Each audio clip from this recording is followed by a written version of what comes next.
fekkee ni dañoo jàpp ki nga xam ne mooy Ousmane Sonko. mën nañ ko jàpp tey wala suba amaana duñ ko jàpp. naa la xamal leen de duñu jàpp Ousmane Sonko de laal ko mooy tardé dañuy jàpp koo xam ne il est candidat aux élections présidentielles en 2024. fii may wax ak yow légitimité maam population yi ñoo koy joxe. loolu leer na te seen volonté moo supérieur volonté bu man di doon. nii fii may wax ak yow ci réew mi gis nga bu ñu bëggee am jàmm ci réew mi nan ko bàyyi mu doxal nan ko bàyyi mu bokk comme ñëpp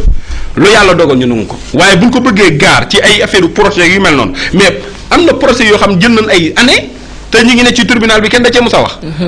yéexaay be gaaw yoonu kenn newu ci loolu affaire justice la. mais ci wàllum mais lan tax ñu bëgg noo forcer ni Macky ni dañ ko war a juger avant 2023 est-ce que le fait que mu am contentieux ak justice. mënuñu koo tee mu téye ñu téye ko li nga xam ne mooy candidature am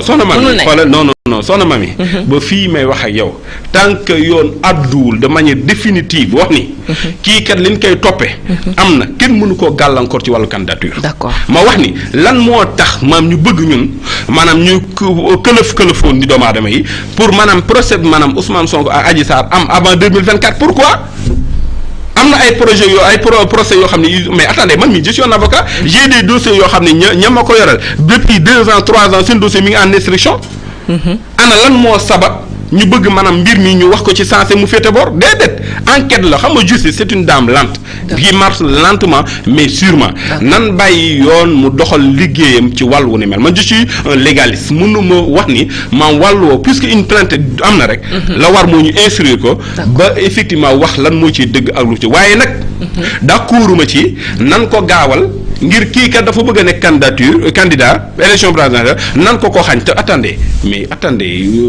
kii nan tudd soxna Mati am na ci loo xam ne ni kenn mën ko wax ci plateau waaye dama ni xoolal xeex bi du justice de xoolal ñi far ak Ousmane Sonko mu leer ci bopp Sénégal yi même bu fekkee ni dafa nekk en procès même bu fekkee ni yoon topp na ko dara loolu ci yoon bu ñu ko sukkandikoo ci li nga xam ne yéenay avocat yi amul dara luy tee Ousmane Sonko amul ba fii may wax yow ni dara mënu koo nekk tee candidature parce que amul dara luñ ko condamné lu ko mën a gàllankoor waaye dama ni ñi xam ne dañoo gëm Ousmane Sonko yaakaar ni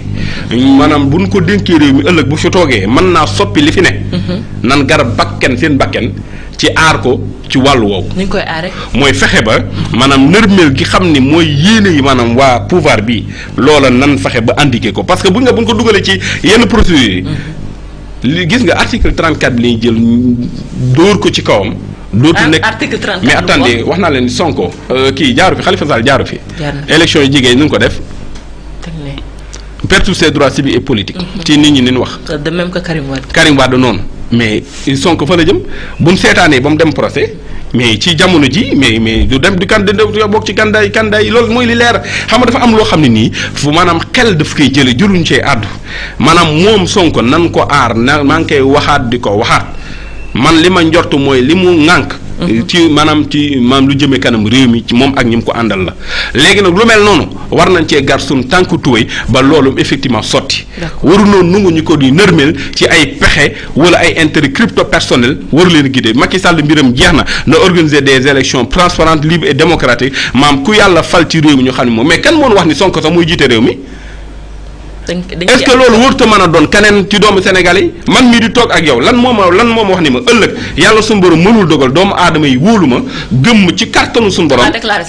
mais man je suis un acteur politique mon dessein c'est de briguer les suffrages des Sénégalais xëy na dañuy soog a tàmbali suñu yéene mooy lawal maanaam parti bi yaatal ko ba am maanaam l'assentiment des Sénégalais pour que ëllëg bu ñu ji wóoloo ñu bokk ci ñuy doxal réew mi wala ñu jiite ko di ko doxal loola nag maanaam jommul kaneen moo tax ma ni bu nu focaliser wu comme quoi que ni Sonko rek moo foora mën naan déedéet kaneen mën naa ñëw yàlla mbiram kenn xamu ko waaye daal nan aar ñu aar ko ba kenn du ko nërmel ndax la woon lan bëgg mu won ni loolu mooy suñu yéene en tant que juriste est-ce que tamit jotul ñi nga xam ne ñoo ŋànk loi réew mi ñu xaw a ñu détaché wu bu baax a baax ci li nga xam ni mooy pouvoir bi parce que bu ñu seetloo li fi am yépp muy kaawu Karim Wade muy kaawu Khalifa Ababacar Sall mu mel ni justice dafay dox ci li nga xam ni moo neex kii di waa Benno. waaw xam nga loolu wax naa ko correct nee na leen maam système judiciaire bu Sénégal ni mu tëddee mooy tax nit ñi di ñaaw njott toujours ci wàllu justice. moo tax nit ñi am ñàkk kóoluteef ci wàllu justice xam nga la ko sabab.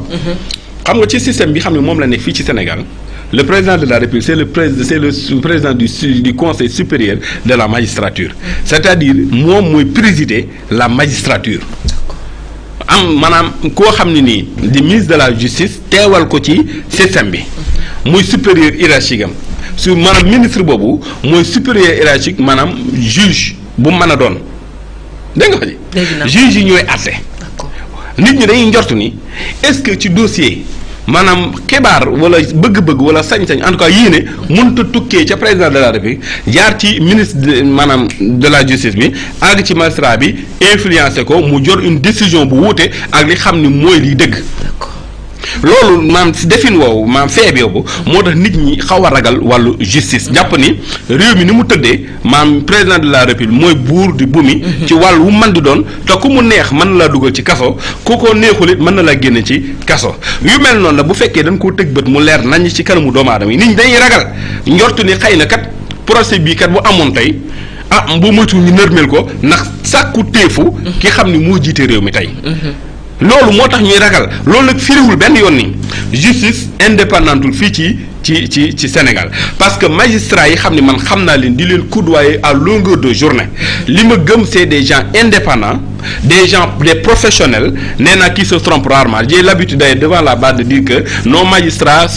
ne se trompent que par le vent du nord-nord-ouest mais quand le vent est au sud ils savent également distinguer nos neurones féconds donc loolu la tax ma di ko wax mooy njortu lu rafet ci ñoom am ko xam leen ràññee leen waaye nag du firi benn yoon tamit ni ñu bañ a ragal ci ni xool bu xoolee dëkk bi ni muy fonctionner ci wàllu justice ñenn ñoo xam ne ni président de la République sax moo gën a yokk ci xar mi karaw parce que moom moo wax ni man kat am na dossier yoo xam ci réew mi man maa jël sama loxo ma teg ko ci waaw loolu bu ko am jiit waxee waaw est-ce que warunoo njort ni ëllëg mën naa tax moom ëllëg it maam mu teggi loxoom ci ab dossier ban sànq kooko dugal ko nërmeel ko dugal ko ci kaso donc question bi dafa légitime moo tax tey jii war téef la ci ñun ñu def maanaam les assises en fait de la justice au Sénégal ñu xool li xam ni moo ko gàllankoor wala li tax maanaam population yi amuñu ci yaakaar ñu soppi ko ci anam boo xam ne nii dina tax maanaam justice am crédibilité nit ñu wóolu ko am ci moom confiance ba kun àttee dañuy xam ni lan àttekat mooy li xam ni